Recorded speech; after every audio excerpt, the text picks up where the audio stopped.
अस्सलाम वालेकुम नाज़रीन, मैं हूं असगर हयात। नाज़रीन, नया पाकिस्तान हाउसिंग स्कीम के फेज़ 2 का आगाज़ हो गया और बहुत सारी तब्दीलियां की गई। बड़ी तब्दीलियां हमने आपको बताई कि हुकूमत ने कर्जे की रकम दुगनी कर दी।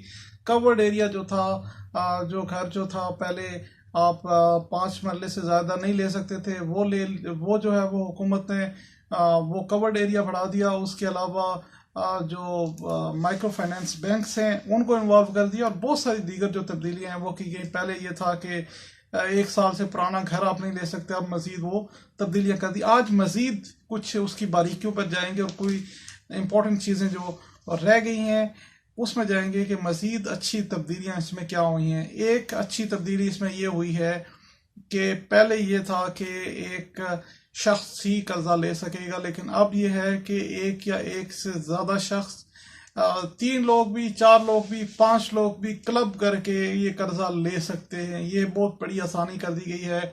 यानी कि अगर मैं आपको बताऊं कि आप अगर कर्जा लेते हैं 1 करोड़ रुपया, तो उसकी माहाना किस्त जो है वो 70,000 रुपये है 20 साल के लिए। तो अगर आप 50 लाख रुपया कर्जा लेते हैं तो उसकी माहाना किस्त 32,000 या 33,000 रुपये है।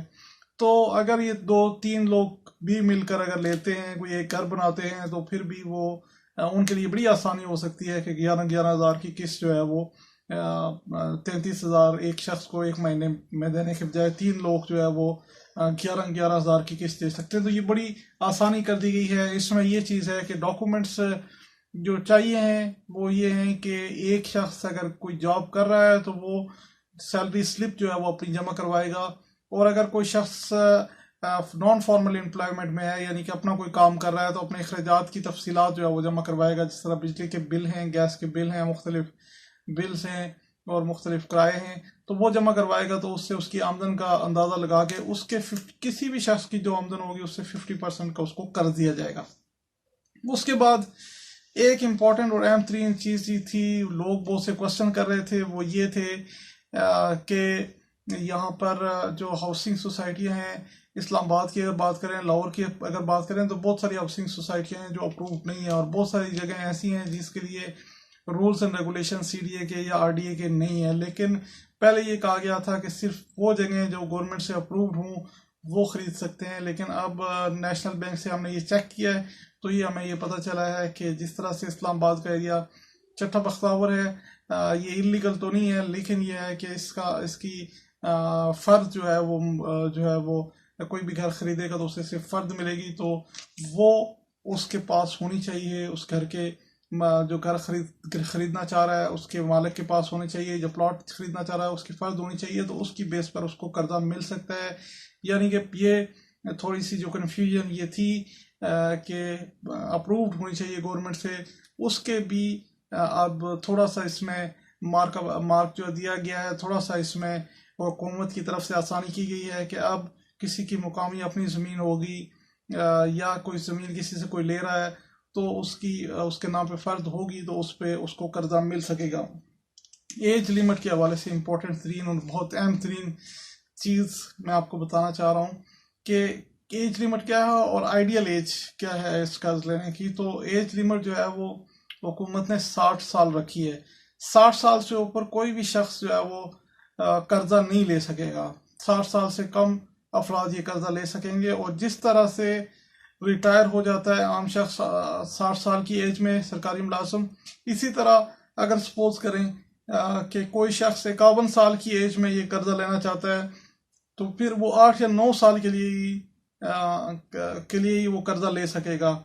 इसका मतलब यह है कि वो अगर जिस तरह से अगर 10 लाख का कर्जा लेता है तो उसकी किस्तें जो है वो 9 साल पे उसको डिवाइड कर दिया जाएगा। 20 साल की किस्तें जो है वो 9 साल पे डिवाइड की जाएंगी। अगर 20 साल की किस्तें हैं 6,000 रुपये, 6-6,500 रुपये महीना है तो 9 साल की शायद 13,000 रुपये पर महीना, 9 साल की शायद इस तरह से 13,000 रुपये फी महीना जो है वो उस पर बने।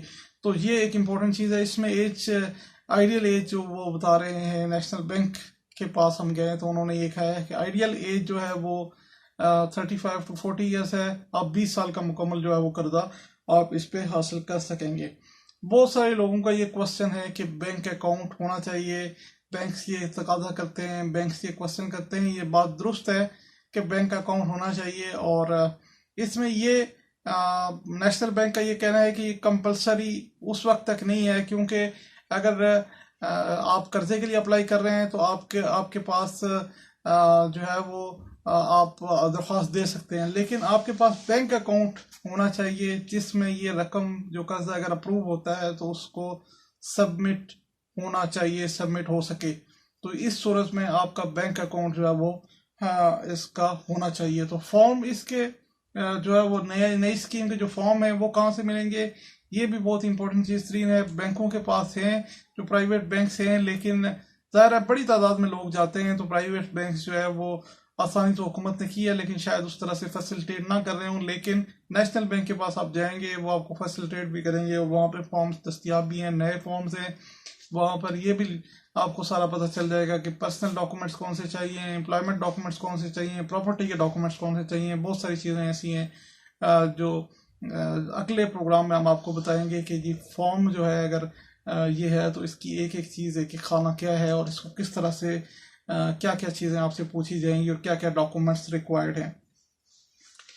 ओवरसीज की तरफ से ये क्वेश्चन किया गया कि ओवरसीज सप्लाई कर सकते हैं कि नहीं कर सकते। बहुत सारे लोग हमारे बैरून मुल्क मुलाजमत कर रहे हैं तो ओवरसीज इस कर्ज के लिए अप्लाई कर सकते हैं, और इसके लिए अप्लाई करने का उनके पास तरीका ये है कि अगर वो मुलाजमत कर रहे हैं तो उनके पास जो सैलरी स्लिप है वो भेज के इसके लिए अप्लाई कर सकते हैं। और अगर वो अनफॉर्मल एम्प्लॉयमेंट है, कोई टैक्सी चला रहा है, कुछ कर रहा है, तो वो अगर अपने पैसे जो है वो घर भी भेज रहे हैं, जो घर वालों की मदद भी कर रहे हैं, उसकी बेसिस पे भी वो अप्लाई कर सकते हैं। और वो जो बैंक की ट्रांजेक्शन है उनका रिकॉर्ड वो फ्राहम करके अपने जो अखराजात हैं, आमदन और अखराजात का रिकॉर्ड फ्राहम करके वो कर्ज के लिए अप्लाई कर सकते हैं। तो ये एक बहुत आसान जो चीज़ है वो की गई है। उसमें शरह सूद के हवाले से क्योंकि बहुत सारे लोगों के कमेंट्स आए, तो सूद जो है वो बिल्कुल हराम है। मेरा भी आपके लिहाज से आपकी तरह का पॉइंट ऑफ व्यू बिल्कुल इसी तरह का पॉइंट ऑफ व्यू है। और इसमें मैंने आपको पहले भी मुख्तलिफ कैटेगराइजेशन के हवाले से बताया, मुख्तलिफ कैटेगरीज की, मुख्तलिफ टीयर्स के हवाले से बताया। अभी दोबारा बता देता हूँ कि मुख्तलिफ टीयर्स जो है वो इसके वो किए गए हैं, और इसमें टीयर T0 है, 20 लाख तक इस पे आप कर्जा अप्लाई कर सकते हैं। और इसमें शरह सूद पहले 5 साल के लिए 5% और अगले 5 साल के लिए 7% है। 10 साल से ऊपर जाएगा क्या होगा वो भी मैं आपको बताऊंगा। 27 लाख का अगर टीयर 1 का कर्जा अगर आप अप्लाई कर सकते हैं, इसमें थोड़ी सी गवर्नमेंट की तरफ से बड़ी छूट रखी गई है, और इसमें शरह सूद तकरीबन 3 से 5% जो है वो रखी गई है। पहले 5 साल के लिए 3% आपको शरह सूद अदा करनी पड़ेगी, और उसके बाद अगले मजीद 5 साल के लिए आपको 5% शरह सूद अदा करनी पड़ेगी। जो 60 लाख का कर्जा है T3 का, ये भी 5 मरले के घर का है, और इसमें आप 5 से 7% शरह सूद आपको देनी होगी। पहले 5 साल के लिए 5% और अगले 5 साल के लिए 7%। और T3 जो है टीयर 3 है, 1 करोड़ तक का कर्जा है, जिसकी किस्त मैंने आपको ये बताई कि 70,000 रुपये जिसकी किस्त बनती है। इस पे शरह सूद पहले 5 साल के लिए 7% है और अगले 5 साल के लिए 9% शरह सूद है। इसमें इम्पोर्टेंट चीज़ ये है कि ये शरह सूद जो डिफाइन की गई है ये 10 साल के लिए की गई है। अगर कोई शख्स 20 साल के लिए कर्जा लेता है तो 10 साल के लिए शरह सूद इस तरह होगी, और अगले 10 साल के लिए शरह सूद जो है जो नॉर्मल बैंक की होगी। अभी पाकिस्तान में 9% शरह सूद चल रही है, तो अगले 10 साल के लिए वह 9% शरह सूद होगी। तो ये मुख्तलिफ चीज़ें थी, मुख्तलिफ क्वेश्चन से वो एड्रेस करने थे। अगले प्रोग्राम में हम आपको ये बताएंगे कि फॉर्म जो है वो नया फॉर्म जो है वो कहाँ से किस जगह से दस्तियाब होगा, और इसमें फॉर्म में मुख्तलिफ जो क्वेश्चंस किए गए हैं आपसे, आपके बारे में पूछा गया है, प्रॉपर्टी के बारे में पूछा गया, क्या क्या चीज़ें उसमें पूछी गई हैं और किस तरह से उसको फिल करना है, नेक्स्ट प्रोग्राम में आपको बताएंगे।